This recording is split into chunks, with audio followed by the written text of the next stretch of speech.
Ladies and gentlemen, it's your boy back at it again. What's happening, everybody? Welcome to another edition of the Rico Report. You know what it is, the Buffalo Fanatics. We got some things to talk about. We got some opinions to share. And we got some topics to hit. Some trending topics all over the NFL, especially with our Buffalo Bills. So, ladies and gentlemen, cop a squat. Let's talk about it. And let's get into the first order of business. And let's talk about these Bengals, baby. Before we get into Bills talk, these Bengals, I know the news has been out. And obviously, you know what I mean, Mr. Chase and T. Higgins were all up in the news and press conference, you know what I mean, side-by-side buddies. You know what I mean? You know what I mean? Hey, they made some good money. The real question becomes, was that the right move for these Bengals? Did the Bengals make the right move by paying Jamar Chase, one of the best receivers in the game, top 5, 100%, and T. Higgins, a top 10 receiver? You got one of the two baddest receivers in the game, tandem, in the game right now. And it makes fans wonder, what the heck were the Cincinnati Bengals thinking? You 44% of your cap is split amongst 3 guys. Mind you, those 3 guys make a massive difference on your roster. They are the reason you guys do what you do. So I understand the Bengals side of things. They said, hey, if we're going to pay money to difference makers that actually put butts in the seats, number 1, and number 2, you're guaranteed to put points on the board, I'll take my chances with those 3 guys. I get it. If our defense is going to be poor, it was poor last year, 1 or 2 moves may not make the difference. So I'm going to tell you this. If we're going to go down burning to the ground, I'm going to go down burning to the ground with guys I know 100% are going to give me points on the board, which gives me a chance at least, because you got to be able to score in this league. You have to be able to score in this game. And if you're looking at it, well, Rico, you got to look at it. You got to stop offenses too. I don't know how many offenses, if these guys are healthy, can go toe-to-toe when these guys are hot. When Joe Burrow is not hurt and he's balling, you got Jamar Chase and T. Higgins on the sideline together. They're difficult to stop. They got a nice little young running back in Chase. So that's a decent squad. That's a good offense. The offensive line, a little shaky, much better than years past, but a little shaky. But defense was the issue, right? These guys were putting up big numbers, but still losing in crucial games because defense couldn't stop a nosebleed. But here they go. And by the way, big shout out to my girl, Laura. I see you, Laura. I see you, girl. Your boy's back on the mic. Let's go. So that being said, I found that intriguing for the most part. The AFC North is always going to be a tough matchup for anybody. And the way I see it is we're in the AFC North. Our job is simply to stay within the game. And if we can just win our division, which we're always pretty close, it's always pretty tight, let's roll, right? I'm betting that my offense is going to be better than Baltimore's. I'm betting that my offense is going to be better than Cleveland's. And I'm betting on my offense is going to be better than the Pittsburgh Steelers. Is that too crazy to think? Not so much. When you really look at it that way, I'll take my chances too. I got T. Higgins, I got Jamar, I got Joe Burrow, I got a top 5 quarterback, I got a top 5 receiver, and I got a top 10 other receiver. And then they just signed Gesicki. They're just gonna have to put up a lot of points. they're going to have to put up at least 30, 35. They're going to have to. And if you can bank on your offense doing that, your defense can now pin their ears back and just hope and wish that, a turnover pops their way and away we go. So I understand that thought process. I understand that thought process very much so. So I guess we'll see. I guess we shall see. So that being said, shout out to the Bengals. I mean, they do what they got to do. They're doing what they're supposed to do, and that is pay your talent. And that they did. Nobody can tell me T. Higgins wasn't worth it to bring him back. Nobody can tell me Jamar Chase wasn't worth it to bring it back. Question is, bring it back at 40 mil? And that's where the Bengals were like, F them picks, F the money, I'm paying these cats. And that's what it looks like. So real question is, how do they start the year? This might be one of the greatest decisions that franchise has ever made if these Bengals just go on a rip and they run the table in the AFC North and they kill it. Then nobody's going to be talking about how much money these boys made. Now, if it starts off poo-poo, they're going to have some questions to answer. They definitely will. Anyway, that is that. Wanted to share that. I thought that was quite interesting. There are a few other things going on in the NFL. Let me get my mic popping. There we go. There are a couple things going on in the NFL, but that was one that stood out to me tremendously. I see my man, the Cleveland Browns, are doubling down. They feel good about their I guess their re-signing of Myles Garrett, and they'll do it twice. They'll do it 3 times. They love what they did, and I'll tell you this much: if they get a cheap quarterback, that is good enough. They might trade for Joe Milton. Let's just say they trade for Joe Milton, the young quarterback out of New England, and you put him over there, Deshaun Watson. I think he's over and done with. He just got engaged. Like he ain't on football. Maybe he is, maybe he isn't. But right now, if you bring in a cheap Joe Milton that gets you competitive, and then you go and draft what's that defensive lineman coming out of Penn State? You draft that brother with the 2nd pick or 3rd pick, wherever they're picking. Now you got Myles and you have a bookend. You got a nice corner. Maybe the Cleveland Browns aren't so, out of it as much as we want to say it. I'm just saying there's a lot to be you could say a whole lot. Abdul Carter, thank you very much. You put Abdul Carter and you put Myles Garrett opposite one another. That is a terrifying sight. Get themselves a quarterback that can at least give them something. I'm sorry, but Kenny Pickett ain't going to cut it for me. I'm sorry. He ain't going to cut it. But if you can trade for Joe Milton, buddy, that might be a very intriguing Cleveland Browns team. That might be intriguing. To think that AFC North, I don't care what anybody tells me, toughest division in the game. Tough division in the game. Love it. Love to see it. My man, Big Papa Bill, what up? He goes, Bengals and Browns direction, less organizations. Yeah, but I mean, it just takes just a thought process. You know what I mean? A move here and there, and you're back in it. Cleveland, I thought was doomed. Like you're gonna be there where you are, but you guys already know. All it takes is one quarterback to kind of string along some wins and show that you got a little something. I mean, that show that they got something they're mobile enough, they can put the ball in the air, give your team a chance. You got some. So we'll see. We'll see. Anyway, let me get off the NFL for a little bit and get back onto this Bills. But if there are topics you guys want to touch on NFL wise, you already know what time it is. I would love to talk about it. Let's get in it.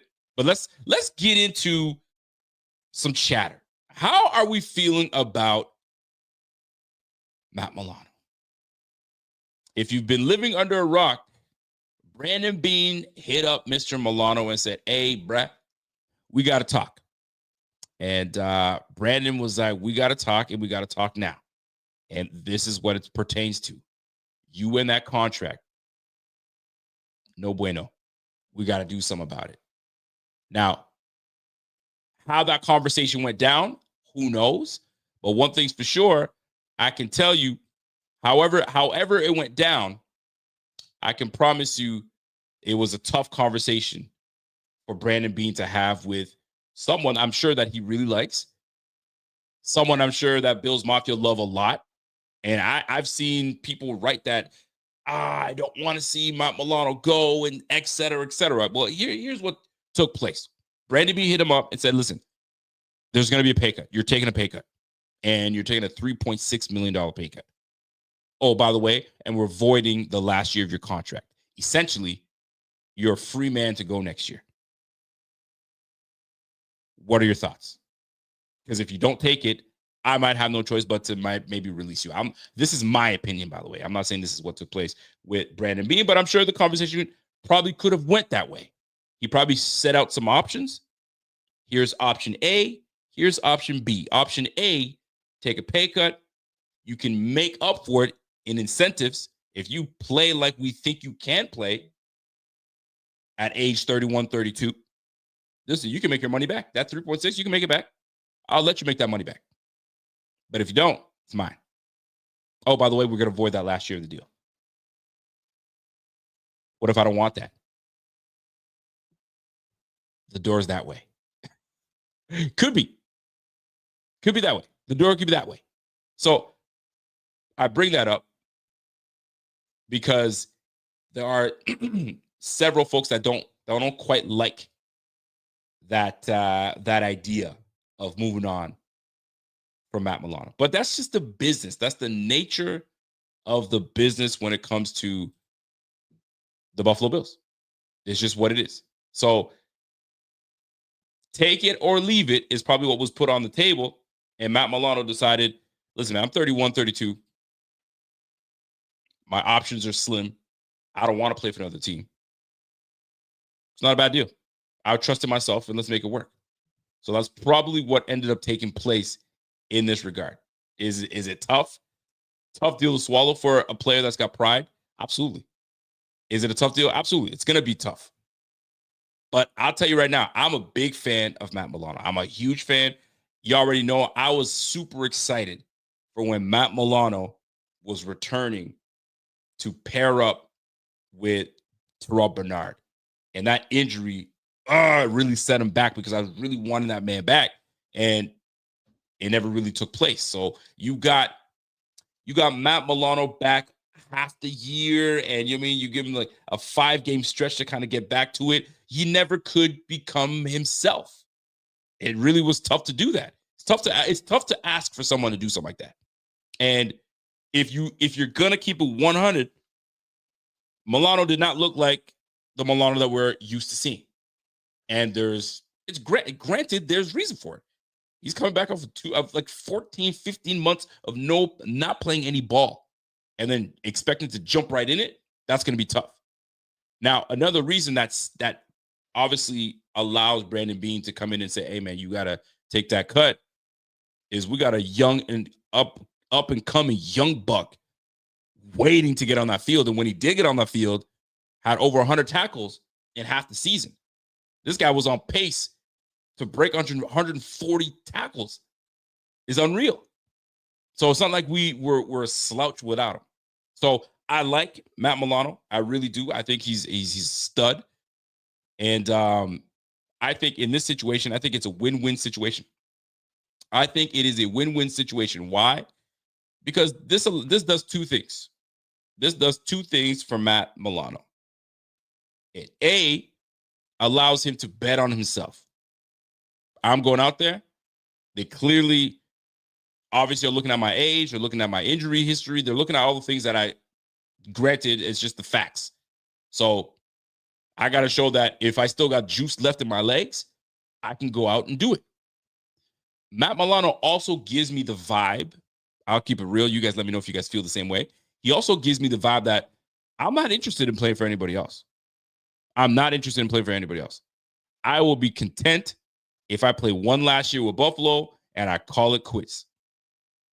At 32, that he's still a young buck. He's got a whole other another chapter, several chapters of his life that he can continue to do what he does, and he was paid handsomely. If he's ready to play some more, great. It'll be hard to see him in another uniform, that's for sure, because you're just so used to seeing Matt Milano in the 58 and blue. But them's the breaks. That's the business. But I truly could see him playing one last year with Buffalo and saying, yeah, you know what? I'm cool. I think I'm all right. I don't have it in me to keep doing this anymore. This is my last year.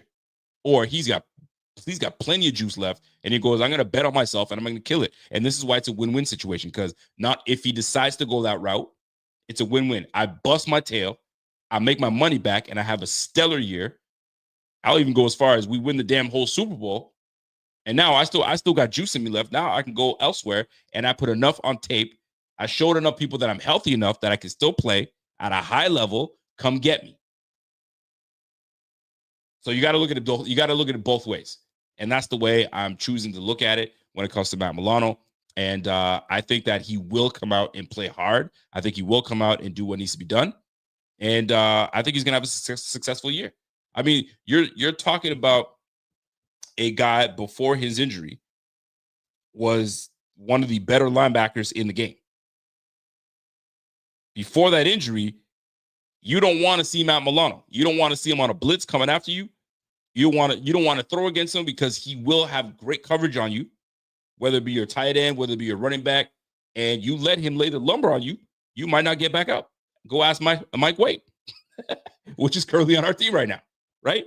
So those are the things that kind of stand out to me when I think of Matt Milano and how great he is.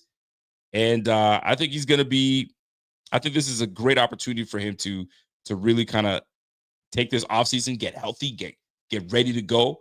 And listen, we might get a freaking fantastic year out of him, and you get out. I don't want to say, I'm not gonna say Hall of Fame, but you get ring of honor type player. I mean, listen, with the time with Buffalo, his time with Buffalo from 2017 when we drafted him in the 5th round, great value by the way, Brandon Beane. 500 tackles combined. He's got 10.5 sacks. He's got 10 interceptions as a pro with the Bills. Now, mind you, the last couple of years has been slow, very slow. I mean, he had 30 tackles in 2023. He had 16 tackles just this past year. But prior to that, 99 tackles in 2022, 86 tackles in 2021. He had 100 tackles in 2019. So in his 3rd year. So, I mean, this guy's a good dude. He's a special dude. And I know other than what he does on the field, I know the ladies are going to miss that brother. Because Matt Milano is he's a fan favorite. He's an absolute fan favorite. The ladies love Matt Milano, and they will miss that brother if he ends up going elsewhere. We don't want to see it, but that's just the nature of the business, man. That's just what it is, man. That's how it comes. That's how the cookie crumbles.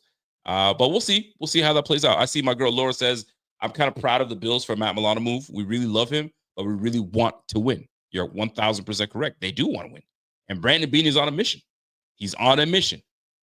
He's got to save some money. I mean, the fact that they were able to save $2.5 million by trading Kaiir Elam, which we'll get into in just a moment, impressive.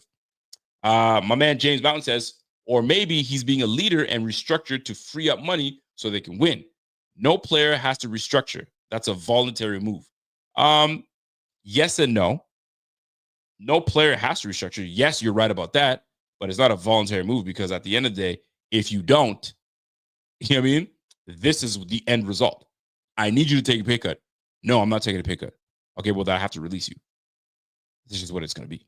I don't think there's ever been a situation where I'd love to know if anybody knows you're taking a pay cut. No. Okay. You can stay on the team. I haven't seen it. And if somebody can tell me, cool. Typically, when you ask someone to take a pay cut, it's because you've got decisions to make. You can prolong your career. Go ask Mitch Morse. Mitch Morse was asked to take a pay cut. Typically, when you're asked to take a pay cut, it's either we're going to release you or you can remain on this team, but I need you at a lesser amount because the amount I'm paying you, you're not giving it to me. And in Matt Milano's case, not that you're not giving it to me, you just can't because of your injury history. You've played 9 games in 2 years. So, and you're only getting older. I got to make the same decision I made with Trey White. Trey White had to go, and I had no choice. We had to make some moves, and that's exactly what took place. So whether you want to, they say it's voluntary, yeah, it is, but it's either you do this or this is what the result is. It's choices. If you make this choice, this is the result. If you make this choice, this is the result. So, what is your choice? Isn't that great to have choices? Choices are great, man. Anyway, my man Todd Tobin says glad Milano was sticking around, getting a ring end of the year. Don't really care how much he plays. Listen, man, they'll find the sweet spot for Matt Milano. Where they find that, I'm not sure, but they will find the sweet spot for him. Sarah Christine says he started looking like really good by the end of the year. By the end of the season, he only had like 4 slow games, and then he started looking better and better. And that's what they're banking on in a way. And that's why I think Brandon Beane allowed that option of you can make a little bit more money by getting your incentives. I'll leave it open. He could have just said straight cut, and that's that. But he's like, no, I'll leave a little room. So if you turn out to be who we think you can be, shoot, make your money back, kid. Let's go. Make your money back. We'll gladly pay you because we love you. And I think that's exactly what takes place, man. When you draft someone, and I'm speaking for Brandon Beane here. Brandon Beane has had some really good players that he's drafted, and you can tip your hat, if you will, because if you can retain the guys that you've drafted and they've really paid well and they've really played well and they did what they were supposed to do, that's a win for Coach. Excuse me, that's a win for Brandon Beane. That's a win for Brandon. That's a big win for Brandon Beane. So the fact that Milano has played well and has been successful and he's made a name for himself in the league, success. That's a big one. That's a big one. So not to stay too long on that topic, but I love what the team has come down to. I love that the fact that they came down to make that decision, and that's what it is. And don't forget that $3.6 million that pay cut that he just took saves the Bills $6.1 million this year on this year's cap. So now we can kind of maneuver and make some moves if we need be. If we got one more major signing that has to take place, who knows? So I like it. I like it a lot. So big shout out to Matt Milano. Love the fact that he remains with the team, and the team retains him. And we have an opportunity now to see how he looks. And if he doesn't look like he's truly the same person, we got an up-and-coming, hungry linebacker in Dorian Williams, which I'm super, super excited about. So big shout out to Dorian Williams. Let's keep it moving. We've made some other moves along a few days, so I'm a little late to it, but let me get to it. We signed Mr. Kendrick Green. If you guys aren't familiar with Kendrick Green, he's been around the league a little bit. I believe. I think he was on. Who was he with before the Texans? I don't know if he was with the Texans the whole time. But the fact of the matter is this: we signed him as depth. Now, whether he can become the Kendrick Green coming out of college, sure. But his PFF grades tell you otherwise. Not great. Not great at all. So, but nonetheless, it's something, I mean, to hang your hat up a little bit. We got a little depth. We got a guy that has some experience. And if Coach can get something out of him, maybe he competes, for the left guard position. Osiris Torrance has got that right guard position locked down. Maybe there's a competition at left guard. One will never know, but depth never hurts. It never hurts to bring in some depth on the squad, and Kendrick Green becomes one of them. So big shout out to Kendrick Green. Let's talk about it, folks. You see it. I see it. Dane Jackson returns to Buffalo, and it wasn't well received by some folks. It was not well received by some folks. Thank you. I think he played for the Steelers. Thank you, Vers, by the way, with the Steelers. Thank you, by the way, Koala. Appreciate that. I knew he played for somebody else. Couldn't remember where. Dane Jackson returns to Buffalo. I found this interesting move. It doesn't hurt. For those that are booing this move and, what are you doing? Folks, it is depth. They're not asking this guy to come and become a starter. They're not asking him to I mean, take over Kaiir Elam, and you're going to compete with Dane Jackson. I mean, listen, they have him penciled in as the corner right now. And it's not like he can't play. We've seen what he's been able to do. He was able to go elsewhere. And I mean, mind you, not a great campaign wherever he went. I think the Panthers wasn't great. I looked at his PFF grades and they weren't shabby. No, actually, they were not shabby at all. They weren't great. However, in this defense, he presents himself well enough that he was able to, show that he can start on this Bills team. Now, whether that was the right move or that was an appropriate move to make him start, the fact of the matter was he did. And he played well in some moments. He played well. You just got to learn to get that head around. Once you get that head around, kid, you nice. You with that. So the Bills, they bring back Dane Jackson. I don't mind the move at all. Don't be upset about it. The Bills clearly have a hole at that opposite cornerback spot from Christian Benford. So why hate on this move? Dane Jackson comes back to a familiar defense. He comes back to a familiar defensive coordinator, defensive personnel, and he knows the scheme. So how are we going to sit here and be upset about Dane Jackson returning to the Bills? I don't mind this move whatsoever. I think it's a cool move. I think it's nice. I think it gets the job done. And I got no issues with it. I seriously got no issues with it. For someone that gets upset with this, I don't see why you would have to get upset. Now, if they said he's going to compete for the starting job, then I'm going to be like, well, so, excuse me, what? Why? Why are we doing this? Right? We just went from one problem to another. I mean, you might as well just bring Rasul Douglas back if that's the case. Right? That's just the way I look at it. I mean, you traded for Rasul Douglas because you were not certain with what you wanted at that quarterback spot. Obviously, Trey White didn't quite work out. We had to move on from Trey. So there's a lot of things that we had to take care of in that regard. So Dane Jackson, I'm not mad at that move. Dane, welcome back to Buffalo. My man, Sarah Christine says, if we had him instead of Elam last year, we might have won. Hey, you might not be wrong. You might not be wrong. So big shout out to Dane Jackson returning to the Bills. I don't mind that move. I really don't. I'm a big fan. And it does the trick. It does the trick. All right, a couple more signings here to go, and then we get into our next story and our next trending topic, and that is Laviska Shenault. So for those that are not aware of who Laviska Shenault is, Laviska came out of what school did he come? Colorado State? Was it Colorado State? Can't remember. But Laviska was a highly touted receiver coming out of college, known for breaking tackles, known for run after catch. When the ball's in his hands, he is absolutely dangerous.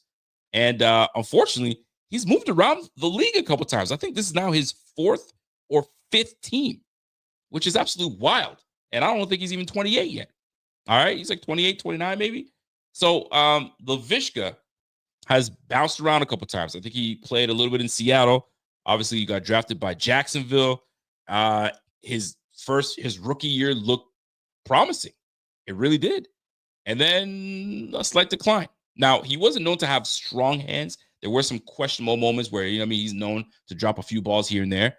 Maybe that's the reason that he's bounced around the league a couple times. But nonetheless, we have ourselves a legitimate kick return threat, right? And if you're in a pinch and you need something from him, he gives you Percy Harvin vibes. I ain't saying he is Percy Harvin, but I'm saying put the ball in his hand and he's dangerous. Just like Percy Harvin. You put the ball in Percy Harvin's hands, it's dangerous. He's breaking tackles and he got the speed to go with it. But he's here mainly as a return specialist. So whether they decide to keep Brandon Codrington and Laviska Shenault, one for punt return purposes and the other for kick return, that'll be interesting. Unless they make these two boys battle it out and whoever wins it gets the job as the punt return and kick return guy. So that will be something to pay attention to. My girl Laura says I'm kind of intrigued by Laviska. He's our new Codrington. For the kick return portion, yes. For the kick return portion, absolutely. James asked, do we let Codrington go? That all depends on what we bring in a depth at the cornerback position. If we bring some cornerback depth, which we do not have a whole lot right now, so I can't see them letting Codrington go at all at this point. It all depends on, numbers. It comes down to the numbers game. If they have enough at the cornerback spot where in camp, Laviska just looks great, you can't move on from Laviska. So do you keep both? That all depends on the depth that you have at the cornerback spot. If we don't have enough depth and Codrington is one of the pieces, you got to keep the brother.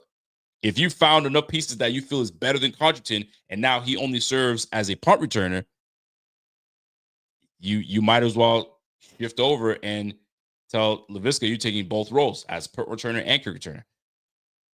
I personally think we might keep both. And if the receiver position stays the way it is, which I'll get into in just a little bit because there's other topics I want to jump into, I'll just show you a quick snippet of what I'm looking at in terms of the receiver room. I mean, if you take a look here, you got Josh Palmer, Keon Coleman, Khalil Shakir, Curtis Samuel, and then you got practice squad players, Tyrell Shavers, KJ Hamler, Jalen Virgil, and then you got Laviska Shenault that comes in on the back end. So let's just say Tyrell, KJ, Virgil, they don't pan out. They go back to the practice squad. Your five are Laviska, Curtis, Khalil, Keon, Palmer. I mean, if that's our receiver room for the year, am I bugging? No. Would I like a little bit of youth, more youth and speed in that department? I would. But here's where we stand. We got the 6'1" Josh Palmer. We got the 6'2", 6'3" Keon Coleman. I've seen him listed at 6'4" as well. Then you got, Khalil Shakir, the slot guy. You got Curtis Samuel, another slot guy. And then you got Laviska. And apparently Laviska's like 6'5". There's no way I want to believe Laviska Shenault is 6'5". I saw that listed somewhere, and I was like, ain't no way. Ain't no freaking way Laviska Shenault is 6'5". I'm going to actually look that up. Laviska. I'm like, 6'5"? Ain't no way he's 6'5". Maybe 6'1". But if somebody has it before me, go ahead and show me. But here we go. Laviska Shenault height. He's listed at 6'1". Exactly. I saw 6'5" somewhere. I was like, yo, that's grossly exaggerated. There's no way this brother's 6'5". That's crazy. That's crazy talk. Yeah, thank you. He's like barely 6 feet. Well, they have him listed as 6'1". So yeah. Laviska, Laviska 6'3", 6'4"? No, what? No way. Anyway, so that being said, I like this receiver room. I just feel that there's something missing. There's something missing in this receiver room. Could we end up going with this list right here? Maybe, right? Does Tyrell Shavers make the team and we go with 6 receivers? Well, it makes it tough when you have Palmer, Coleman, Khalil Shakir, Curtis Samuel, that's your 4. And then Laviska makes it 5. I don't think we're going 6. My man said, yo, he might be 6'5" in heels, but he certainly ain't 6'5" on the field. That's no dice. No dice at all. So that's what we're looking at right now. That's our receiver room. I feel like we're missing a piece. You guys let me know. Do you guys like this receiver room here? And we'll get into it because I have another topic to get into, and we'll jump into that. So yeah, man. So Laviska coming in on signing, whether he becomes part of this receiving crew and a legit part of this receiving crew, do they make him part of this offense? Do they put a couple packages for him because they like what he brings to the team? I'll tell you this. When we were scouting, right, like 3-4 years ago, Laviska was definitely one of the guys that, Brandon Beane was looking at. Do we bring this guy in or do we not? So this is Brandon Beane's kind of, I wanted you then, I got you now. Let me see what I can work with. So we'll see how that plays out. All right, last little storyline before I get into my training, my topics for the night. When is this brother going to get paid? When is this brother going to get paid? I'm still waiting for it. Does he get paid, folks? Do we think he gets paid? Is it out of the... Is it just not going to happen? I'm wondering. This brother's waiting patiently. And a lot of these DBs are getting paid beaucoup dollars right now. They're getting paid beaucoup dollars. And we sitting here not paying him. So it makes me wonder. Are we just going to let him play the year out? Kind of like what James Cook is doing. We've paid who we need to pay. And now it's time you guys to show me that you guys can do it again. You're on the cusp, Christian Benford, from being a really good player. Some might say sign him now so he doesn't become a guy that is going to earn a lot of money. But with earning a lot of money, there comes accolades. Are you a Pro Bowler? Are you an all-pro player? Did you lead the league in interceptions? I mean, a lot of those things, in my opinion, matter. And I bet you Brandon Beane is saying that. I don't care what Stingley got paid. He was a first-round draft pick, right? This guy got, what, $89 million guaranteed? I mean, that's good bank. That's good bank, right? A lot of these DBs getting big-time money. So Brandon Beane could be sitting on his hands saying, yeah, that's great, but they got something to kind of, go on. You got no Pro Bowls, you got no pros, you got no second team, all pro. You don't have any of those things. So you still got a lot to prove to me before you get the bag. And Brandon Beane could have said, and I promise you, if you become one of those guys, I'll give you the bag if you deserve it. If you're deserving of it and you earn it, I'll give you the bag. But until now, show me what you got. And I think that's the same thing he's doing with James Cook. Show me what you got. You say you want 15 mil? Show me that you're worth 15 mil. It's quite simple, really. You don't complicate life. It's quite simple, right? These two boys right here, they got a lot to prove. Both these boys want to get paid. So what you going to do? How are you going to perform? That's what it comes down to. You got to perform. You want that money? Show them what you got. So, unfortunately, James Cook is is playing a position that some folks don't see a lot of value in them. This year, you had teams that showed you why there should be a lot of value in this position. So Mr. Brandon Beane's got some decisions to make, but it seems like he's standing on his business right now. And as for Christian Benford, I'm still waiting for that brother to get paid. I thought he was going to get paid by now, but if they're playing the wait and see approach, I respect it. I absolutely respect it. By the way, you know what else I respect? I respect that there's 1,500 people watching in this room right now. Big shout out to you. We've got 1,100 people watching on the old X account. And we got another 200 people watching on on YouTube. So salute to y'all. If you guys haven't liked that button and hit it, smash that like right this second, and let's keep it pushing. All right, on to the next topic.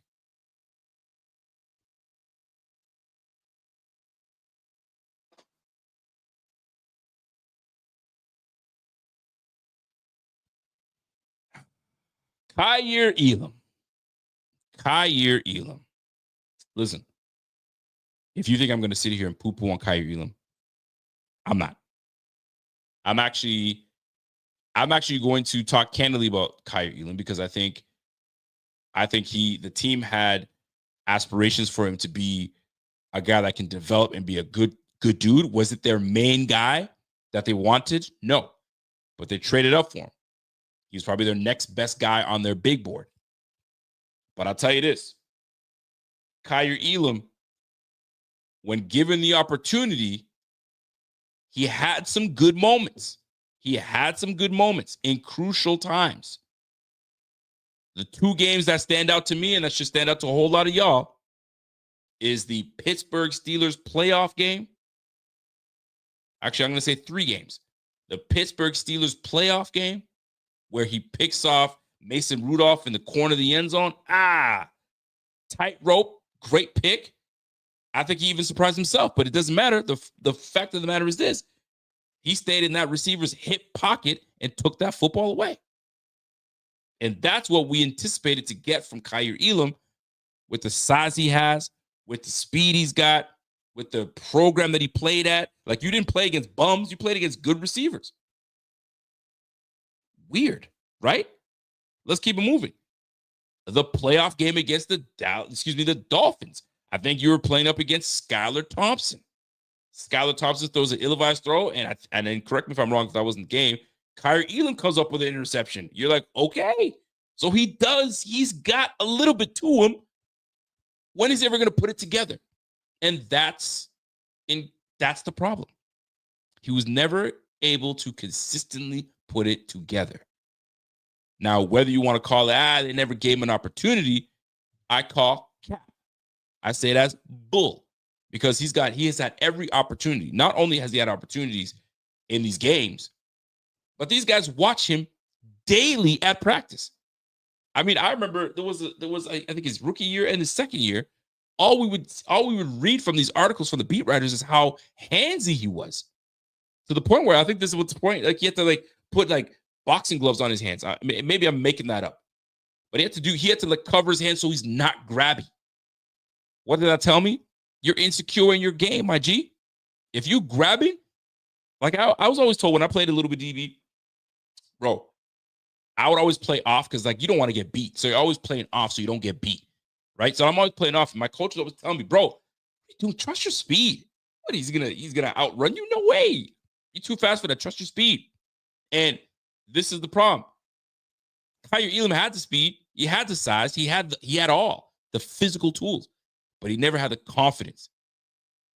And this is why I'm bringing up Kaiir Elam today, because Kaiir has been traded to the Dallas Cowboys for late round picks.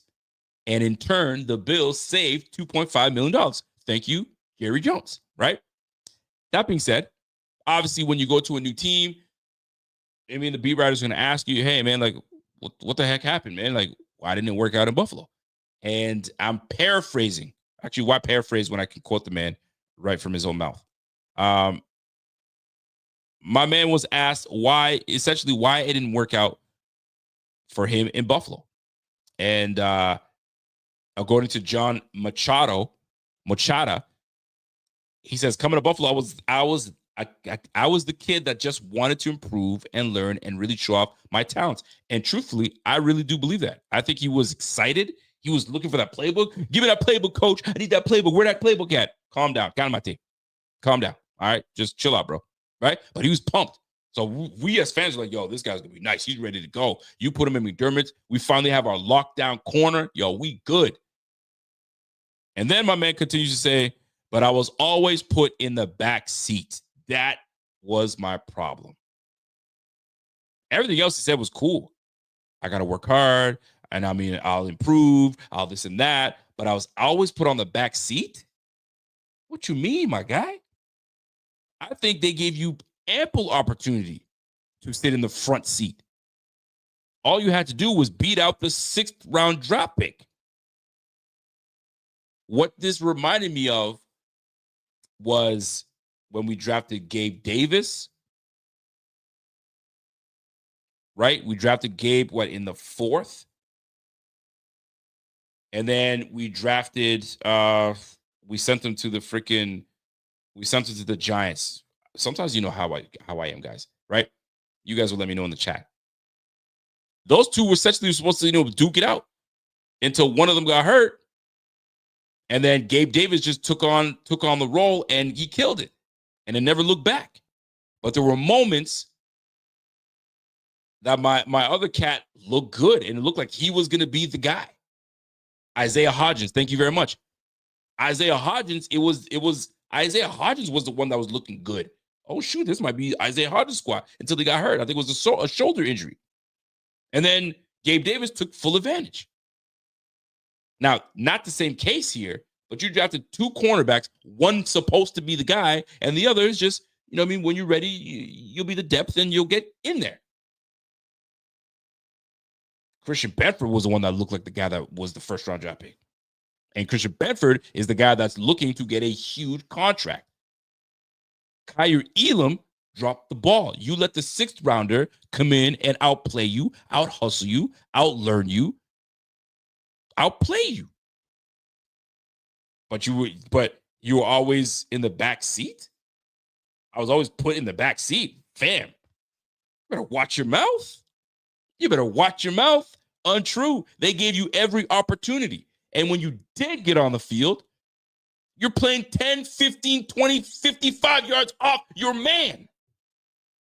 So what's a team supposed to do about that? Yo, get close, bro. Like the minute Christian Benford went down in the Kansas City Chiefs game, half of us were like, I'd even go as high as 3/4 of us were like, hey, man, not now, Christian. And then Kaiir's like, hi, guys, remember me? 1st round draft pick? Oh, you forgot? Oh, I know. I was on the practice squad pretty much all year. I was on the inactive list as a healthy scratch. I know. I'm finally in. Here we go. Then he continues to get abused on the field by Juju freaking Smith-Schuster. That boy put him on a crossover, and Kaiir went stumbling all over the place. Bro, it's terrible. Golly. And then you want to say they didn't put me in? They put me in the back seat? You put your ass in the back seat, my guy.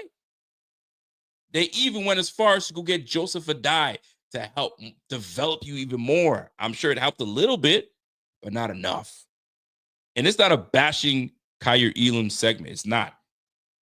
Because I actually like the guy. We actually wanted this guy we rooted for this guy to really do well. They didn't give me an opportunity. They put me in the back seat? What? You got me looking like Russell Westbrook. What?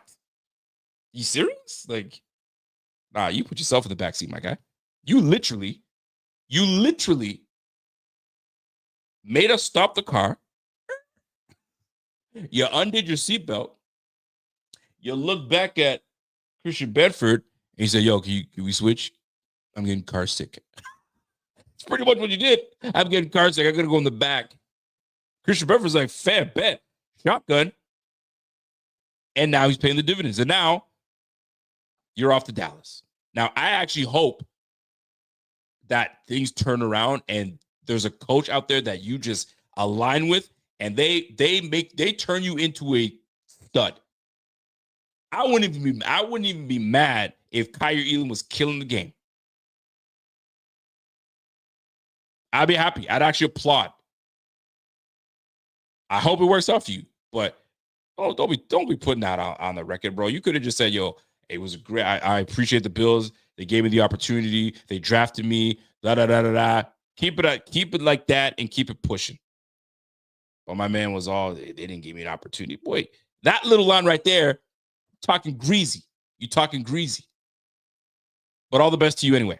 All the best to you. I really do sincerely do mean that. Because he's a good kid. He really is a good kid. He's a good dude. All the best. But nah, bro. Nah, bro. Take that nonsense to Dallas, Texas. You know what I mean? You and Trayvon Diggs can have it out. Duke it out over there in Dallas. Big D. But I really do hope for the best for this guy. For real. No joke. My girl Laura says, yo, I will say coaching also made a mistake of playing way more man defense versus KC, which almost everyone is bad at. But Elam was the worst. And here's the worst part. Elam's game is man-to-man. We're not going to make you play vulnerable ball in zone. We're going to put you in your wheelhouse. It's man-to-man, mano-y-mano, jam that sucker up. You got long arms, go get it. Nope. That boy was proceeded to get crossed up, try to recover, and fall 15 yards downfield. And you got Juju Smith-Schuster wide open. They didn't even go to him. That's how crazy it was. The minute Christian Benford got hurt, I was like, all right, we're done. It's a wrap. It's over with. Tough. Now, Christian Benford stayed in that game. Maybe we're talking about something different. So, big shout out to Kaiir. I hope you really do well over there. But, yo, don't talk greasy like that, bro. Don't talk greasy like that. We like you, bro. We like you. Don't talk greasy like that. All right. Moving on to the next topic. Which one do I want to hit? Yeah, we'll get into this one. So I was telling you guys about the receiver room and how I felt like something might be missing. Where is it? Where's my guy? Something might be missing in that receiver room. That's what I was thinking. And there we go. And I was like, what is it though? So Josh Palmer will become our route runner / deep threat receiver. Don't mistake him for deep threat with, speed guy, because he's not a speedy guy, but he's a deep threat because he knows how to separate from his receivers, which allows him to get downfield. I mean, the last 2 years, he averaged 15 yards a reception. Big shout out to Josh Palmer. Keon Coleman.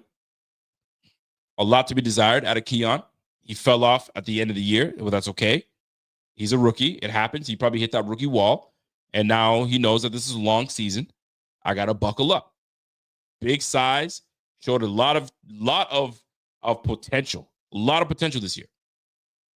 Khalil Shakir. We already know what time we get with Khalil Shakir. I'm looking for Khalil Shakir to really take it up a notch this year, going forward.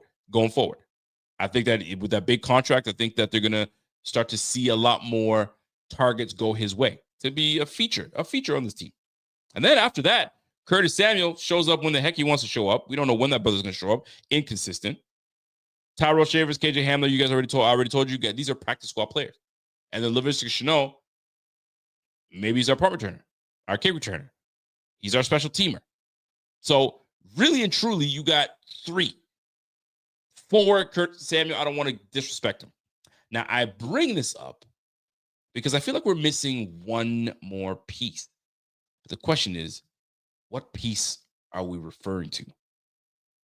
Well, it turns out there was a receiver this weekend that decided to dig up old pictures, if you will. Dig up old pictures. You know what I mean? You ever I don't know if you ever done that before. I don't think I've ever done that before. But you ever get into your reminiscing days and you start going through the old He said, "No, don't do it." You ever start Don't say it. Nah, you ever start going through the old chest, the old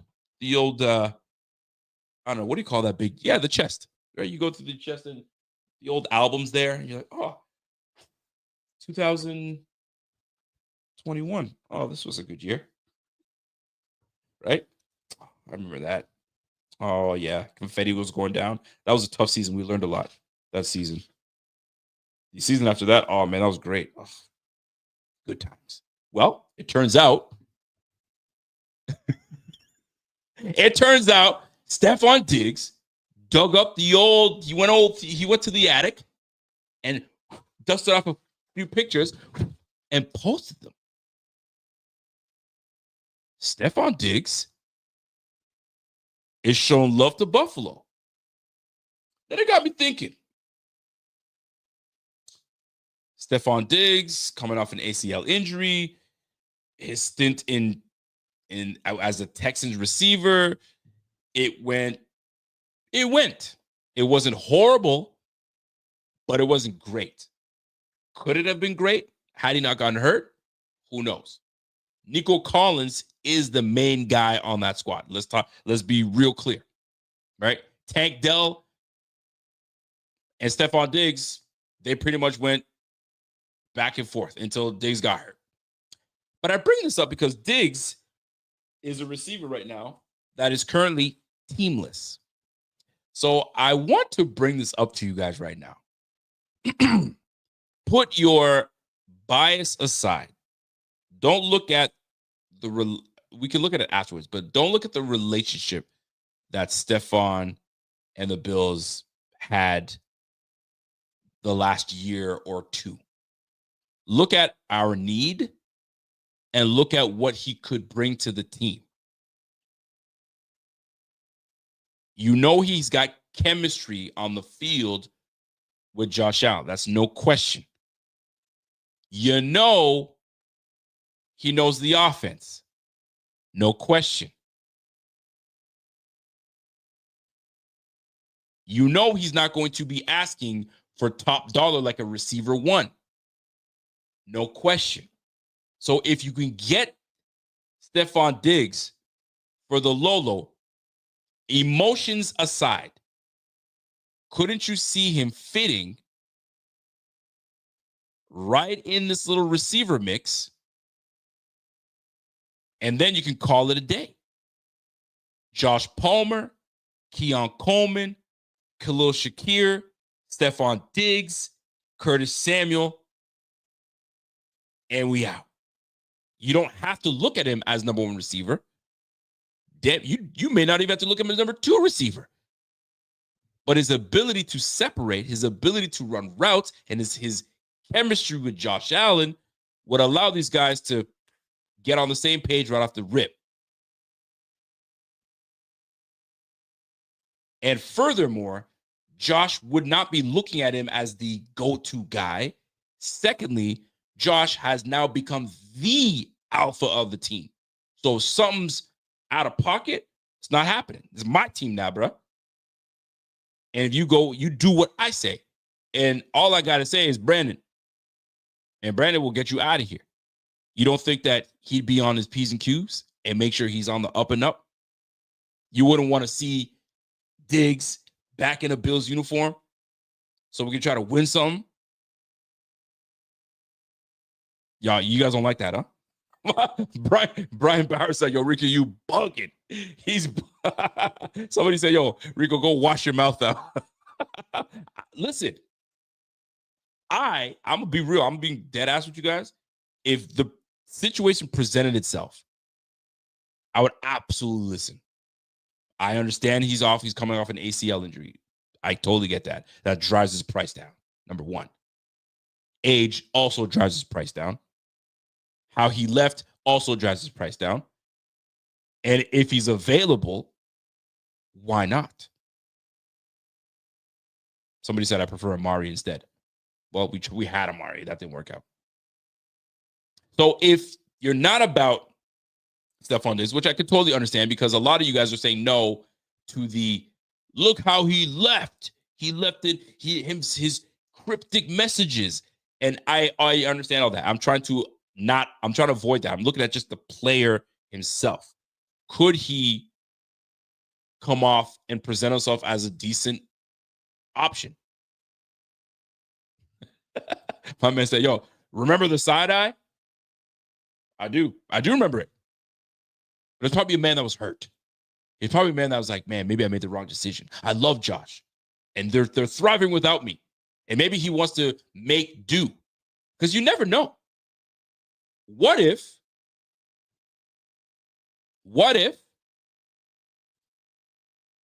and I like that, by the way. Now, what if Josh and Diggs at some point from the time that they played in the season to now, they somehow made up and they met up with each other and they're good? Would you still be mad if Josh was like, yo, I'll take him back? We're good now. I guarantee you Bills Mafia would be like, yo, Josh said yeah? Oh, then I'm all in. That bromance will come back and you guys will be all in on Diggs. But it all would stem off of Josh. And if I'm going to be absolutely real, Joshua will be like, we are absolutely good without Stephon Diggs. He's good where he's at. I'm good where I'm at. My mental space is great. You're looking at an MVP. We good. I'd actually like to ask how much. If you can get him for the cheap, the question then becomes, is it worth it? That's what it comes down to. Is it worth it to bring back Stephon Diggs? Is it worth the headache? Is it worth the media asking all these questions? Asking you all these questions. Asking all these questions. You know what I mean? The media would be asking mad questions. And there's no way either of them would be able to avoid it. It would be a storyline. And I think that's what they would probably want to avoid. Player be damned.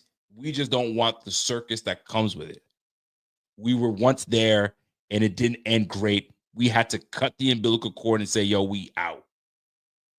But I could totally see Josh. He's Hollywood now. So he's traveling. He's there and here. He's all over the place. They'll probably run into one another. And maybe they're much better. Maybe they had a chance to really sit down and hash it out. It's possible. Now, I didn't just bring it up for Stephon Diggs, though. I also brought it up because I feel like there is one more piece missing. So that one more piece, do we hit free agency and get that last piece? Or is this last piece strictly for the draft? Get a young guy in there. We got 10 picks. Get us some depth. Get a fourth rounder. We got 2 comp picks to go with it. Get a fourth rounder in there. We might find ourselves a gem. and call it a day and keep it rolling. I kind of like that idea as well. My man said Jalen Noel season. Listen, I'm about to start getting into my bag in terms of receivers, DBs, and all that stuff. We're about to get into draft season soon. I promise you guys. But I figured I'd bring that up. I was curious to see what your thoughts were on Stephon, a potential reunion. But it seems as though right from the rip, before I even got out to say what I wanted to say, y'all were like, boo, don't even think about bringing that brother's name up. Diggs and Buffalo, I want no parts of it. Y'all were letting me know right off the rip, forget Diggs. We want nothing to do with him. And I respect it. I do. But, I got to bring it up. I got to bring it up because it is a topic of conversation. I know that it was being hit. People were talking about it. So it was something to talk about. I got a Josh Richards says, yo, will you be doing the draft this year? I will be doing the draft this year. I will be putting a panel of draft heads together and having some guys come and do what we did last year. It was a long weekend. I'll tell you that much. It was a long ass weekend when we did it, but it was fun nonetheless. And we got 10 picks. So it should be interesting, which brings me to my last topic is the draft. Folks, we got 10 picks. You'll notice that we have 2 fifth rounds. Well, we have 3 fifth-round picks, but 2 of them came off of comp picks for losing Gabe Davis. And the other, who else did we lose that we got that pick for? We lost somebody else. I can't recall who it was. But we lost somebody else that gave us the other 5th-round pick. I mean, rumor had it we were supposed to get 4 picks, but neither here nor there. So we are now sitting with 10 picks. What do we do? How do we move? So the first round pick obviously is our 30th pick. Whether you want to count it as a early second round pick, whatever you guys want to call it. We got the first at 30. We got 2 picks at 56 and 62. So we picked very closely, which I absolutely love. We got the Vikings pick. If you're wondering where we got that second round pick, excuse me, not the Vikings. Yes, the Vikings pick, because the Texans gave us their second round pick, which happens to be the Vikings pick. And then we have our own pick. And then we gave up our 3rd round pick for Amari Cooper. When you think about it, you're like, man, we could have kept that 3rd round pick. But nonetheless, it is what it is. We lost that 3rd round pick. So now we've got 2 4th round picks, 5 5th round picks, and 2 6th round picks. I can't see Brandon Beane picking 10 players. What I can see happening is picks 1, 2, and 2. So picks 30, 56, and 62. I wonder if those 3 picks are packaged to move up in this draft. The real question becomes, how far up do we move up? If you want to get the players you want to get, you're going to have to move up. At 30, I can't see the guys that we want falling to us. Grant being one of them. Big defensive tackle. My man Bobby, donned him as pork chop. I mean, if we can get Grant, what a boost that defensive line would have.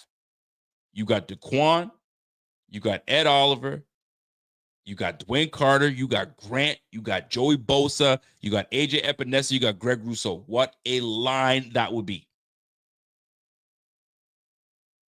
What a line that would be. That'd be unreal. J-Tech, I agree with you, man. It has to be Grant. It has to be Grant. Or, yeah, it definitely can be Nolan. But Grant is who I'm looking at. Or do the receiver position, I don't think we definitely need to go and get a receiver early. I don't think so. We can get that in the late rounds. Why I like these picks is because Brandon Beane, I could totally see Brandon Beane trading one pick 30, 56, and 62 and finding a way to move his way up. He's crafty that way. Finding a way to move up and get the guy that he wants. You know the wheelhouse, Brandon Beane's wheelhouse is in the middle rounds. This is where he excels. Look at that. You got 2 in the 4 and 3 in the 5. Yo, you got 5 picks in the middle rounds that you can really boost your team. Think about all the guys that are on the squad that Brandon Beane has acquired in the draft. Late round guys. Christian Benford being a prime example. Khalil Shakir being another. Right? 3rd round. Terrell Bernard. Like Dwayne Carter, 3rd round. If I remember getting, was it 3rd round we got Dwayne Carter? I'm trying to remember correctly. I think it was 3rd round we got Dwayne Carter. It's unbelievable. Like, this guy gets some great pieces late. So go ahead and trade them 3 picks, them first 3 picks, my guy. Go and get that Malachi Starks safety. We can figure that part out anytime. Go and get Grant. We've got some room. My man Bobby, I got to give a shout out to my guy Bobby. Let me share my screen real quick because he's got. Tell I want to get your thoughts on what we see here. Let me just get rid of this real quick. Let me share my screen because Bobby he's got a little compilation of some players that he feels that the Bills could definitely go after. And let me go ahead and find that for y'all.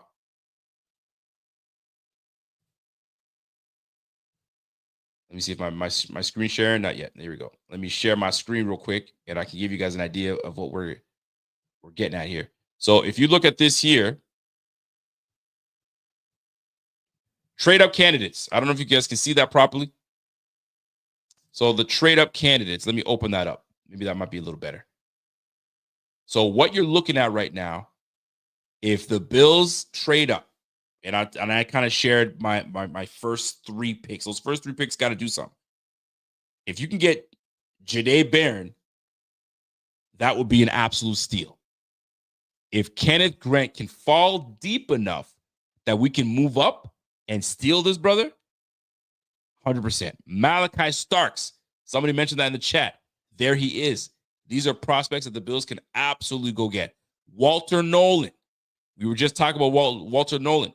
We got receiver Emeka Egbuka. Maybe late rounds. Maybe we can steal up and come and get those guys, right? And then lastly, Siobhan Revel out of East Carolina.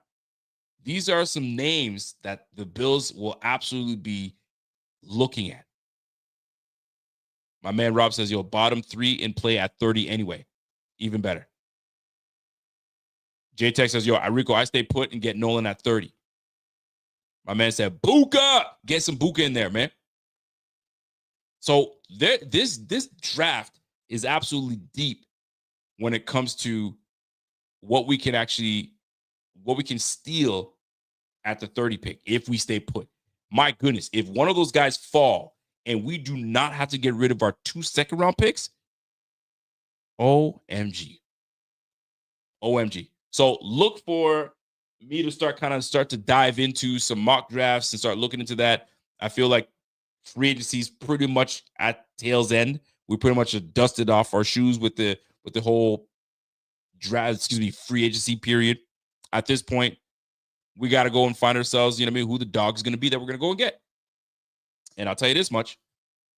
If we don't get it together and we don't kill this draft, pressure is going to be way higher on Brandon Beane. Brandon Beane's got an absolute opportunity to go in there and kill it with a fantastic draft.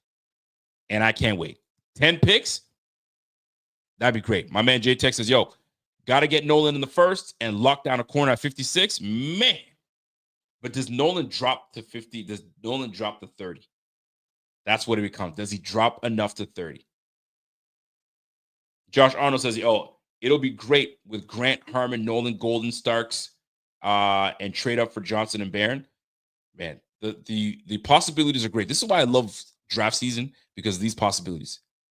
With what we have now and what I love about how the system works, go out and fill your holes. And Brandon Beane does a great job of this. Fills his holes in free agency with some quality pieces. And then when he gets to the draft, bro, I don't have to reach. I could chill. And if I can move up somewhere, you know what I mean, without people really kind of knowing what I'm going to do, bro, we could really become, we could steal this offseason, because some folks are talking about, yo, the Bills killed this offseason. And we could absolutely go in there and steal this draft at 30. It's crazy. By the way, Brian Bowers comes in and says, does anyone really have confidence that Beane will get this right? I sure don't. I was, listen, I'm going to keep this up.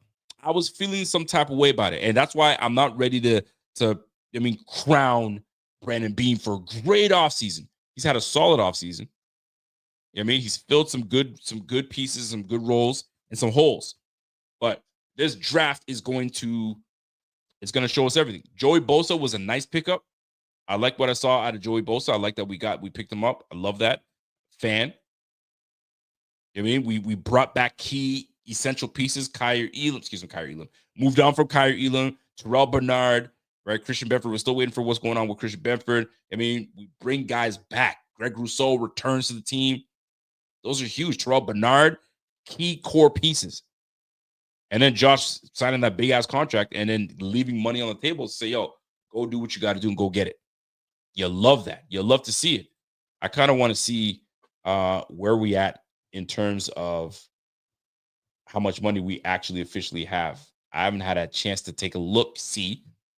So I'm curious to see how this all plays out. But right now, when it comes to what these Bills have in the bank, according to Spot Rack, we are sitting at a cool 20. Excuse me. Hold on. That's not right. Hold on. I was looking at our dead cap. 29 million dead cap. Let me see what we have in terms of money in our pocket. Give me a second here, folks.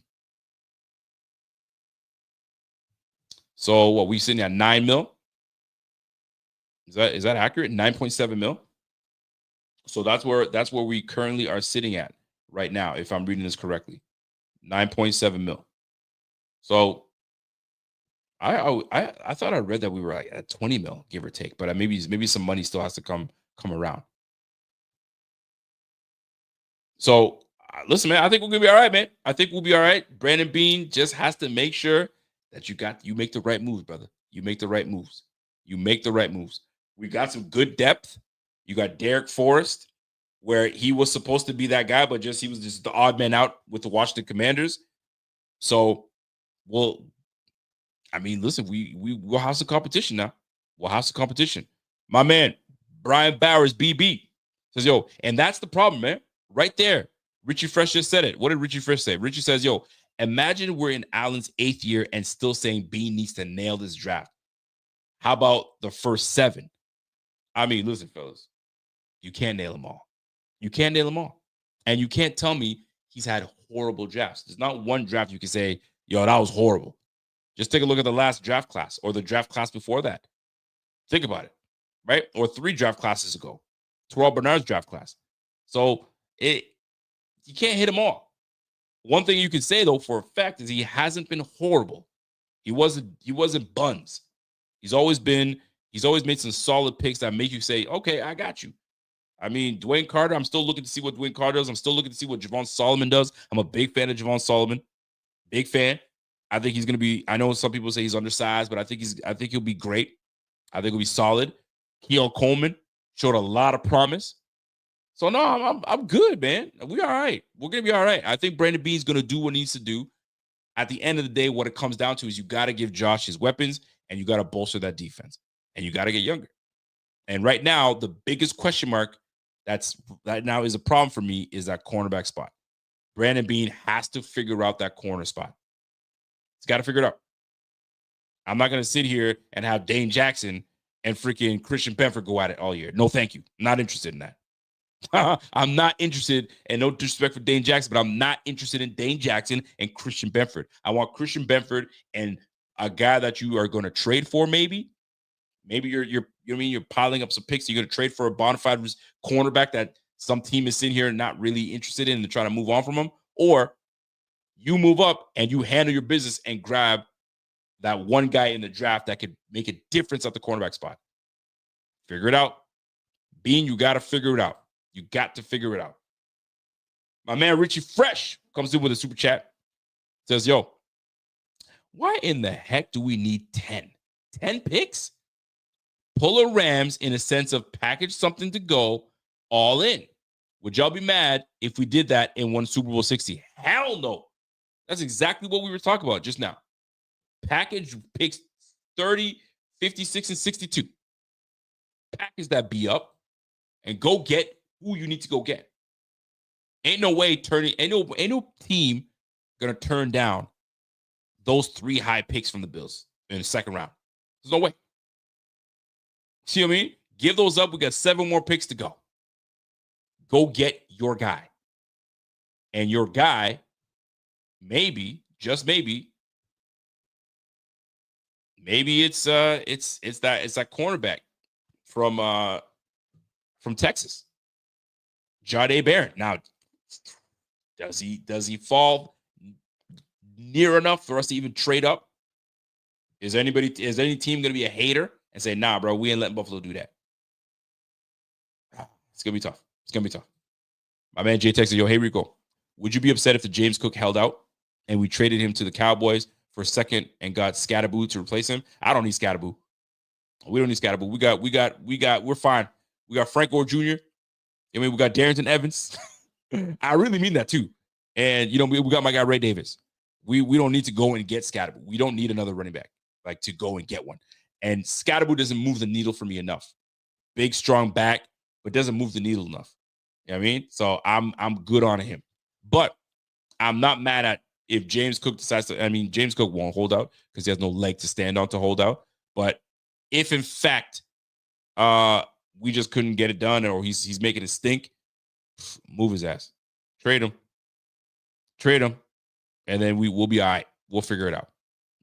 Anyway, folks, I hope you guys enjoyed the show. I hope I didn't make you too upset with conversation surrounding an old bay.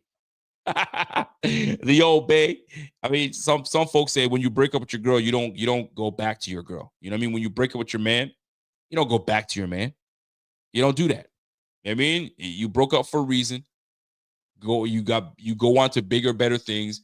Maybe y'all can be friends, but we don't gotta shack up anymore. It's over with. It's done with. And I respect that. People are like, nah, we don't need to shack up with Stephon Diggs no more, man. We done. Right. Laura's like, you tried it though. You tried it. Listen, we have to have grown conversations. Some folk, I'll tell you right now, I am not the only one that would welcome Stephon Diggs back. I truly would. Obviously, we'd have to, talk about it and see, yo, where you at, right? I'm sure there's somebody in this chat that broke up with their girl or broke up with their dude, had time apart, they dated other people, and they got back together and said, you know what?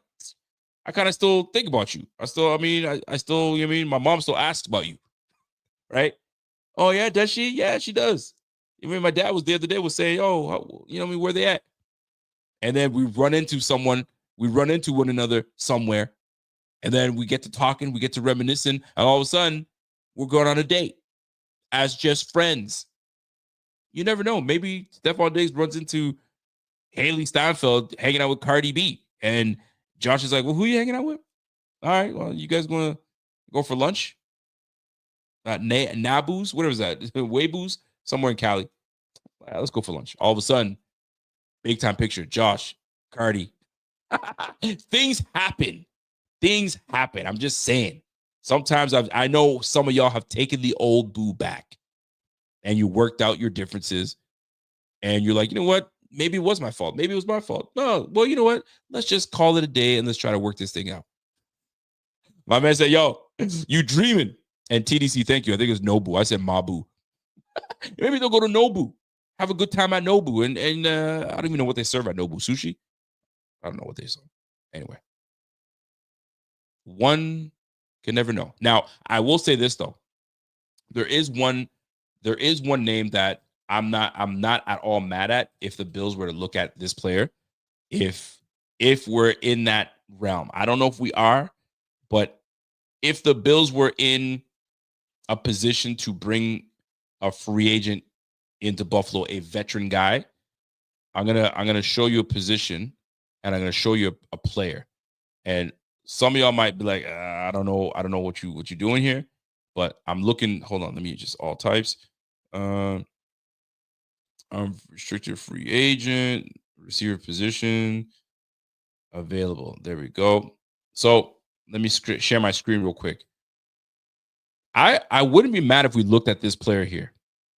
And you guys might think I'm bullshitting, but like, I know this guy's had some history, but I think that he'd be a little more effective.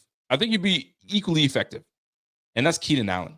Keenan Allen's route running ability. Is it a steakhouse? Nobu's a steakhouse? I said sushi. See, that's how much I know. That's for rich people though. I wouldn't know anything, but I'm broke. You know what I mean? We don't do that. We'll maybe go to the Cheesecake Factory. I heard it's good stuff over there, right? I ain't going to Nobu. But anyway, Keenan Allen intrigues me very much so, right? I know he's 32, gonna be 33. Sign him on a 1-year deal. I mean, would it be worth it enough? I just love his ability to still get separation. And he's looking for a team that he could be a help to. I wouldn't even know what his value would be at this point, but it couldn't be too high. But you don't want to disrespect him either. But maybe I'm in this mode of like, you know, I want that veteran guy. I do want that veteran guy. I think a veteran guy for Josh Allen is absolutely someone you need. Palmer's still a young guy. He's still coming into the league. He's still, you know, doing his thing. I know he's been in the game, 4 years now. But like, you want a veteran guy that can, you know what I mean, that doesn't deal pressure. Pressure don't do nothing for me, man. Let's ball out. And you can reunite him with Palmer. And he learned a whole lot from Palmer. Learned a whole lot from Keenan Allen. So I would not at all hate it if the Bills took a flyer on Keenan Allen. Still gets separation. Can play in the slot, can play outside. Bigger body. I think, what is he, 6'2"? I wouldn't mind it. I really wouldn't mind it. And you give a security blanket, and a respect has to be given to a guy like Keenan Allen. Man, if the Bills decide to do that, I wouldn't mad. What's the market value? If the market value is at 11.1 mil, that ain't diddly squat. 11.1, and you probably won't even get 11.1. We'll get less than that. I mean, give it some thought. I mean, some guys were ready to bring in Tyler Lockett or Adam Thielen or DeAndre Hopkins. Bro, no. You know what I mean? So I wouldn't mind it, man. 11.1 mil for a Keenan Allen. We'll see. And lastly, but before I get out of here, J-Tech says, Keenan Allen is not washed. I don't think he's washed either. His QB in Chicago was always on his back. I mean, listen, I think Buddy's going to be all right in Chicago. I think that Buddy's going to be all right. But Keenan Allen wins outside. He's good. I like Keenan, man. I'm a big fan of Keenan. Keenan Allen is a slot receiver. We need outside guys with speed. I mean, I think we'll be all right. Keon's going to be outside, and so is Josh Palmer. There's your two outside guys right there.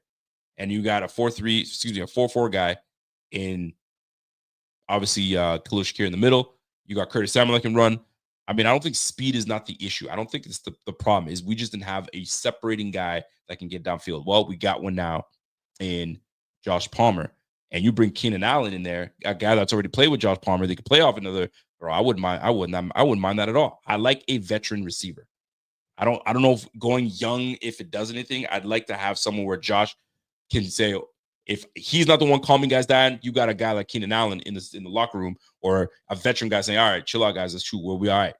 Right? I think I like it. I've loved that move, but I don't think they're going that route. They may not want to go that route. Anyway, folks, if you guys enjoyed this show, do me a favor, smash that like. If you guys enjoyed it, do me that favor. The algorithms like it when you hit the like button. For some reason, it talks to this algorithm, and that algorithm talks to that algorithm, and then they say, yo, send that to the masses, and let's get these people on this, man. If you're watching on Twitter, go ahead and retweet that. If you're on Facebook, I mean, you know what to do. Send it, share it, do all that stuff. Share it if you're watching here on YouTube, but don't leave without smashing that like. So that is my time. I really appreciate you guys always tuning in and showing some love. We should be back at it again on Friday. My guy Bot wasn't feeling well on the Friday. Neither was I. I was a little under the weather, so you didn't see us a little bit. There was a lot going on that weekend, but always glad to show out and talk ball, man. So we're looking to really kind of spice some things up this off season.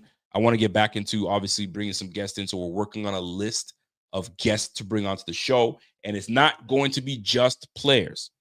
All right, wink, wink. There's going to be some other guests that we're going to try to, switch things up a little bit, try to make these things a little fun. So stay tuned for that.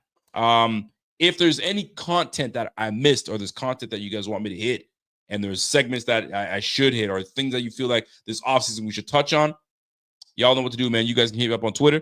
I'm there. I answer. If you guys have DMs, hit me on the DMs. If you got me on IG, if I follow you on IG, you'll hit me up on IG. Or lastly, find me on Facebook. You know what the deal is. Anyway, folks, you guys have yourself a fantastic evening, and we will catch you guys on the flip. Let me get ready, and you enjoy yourself. Until next time, we'll see you Friday, and we'll get it cracking, and you guys have a great evening. Catch you later.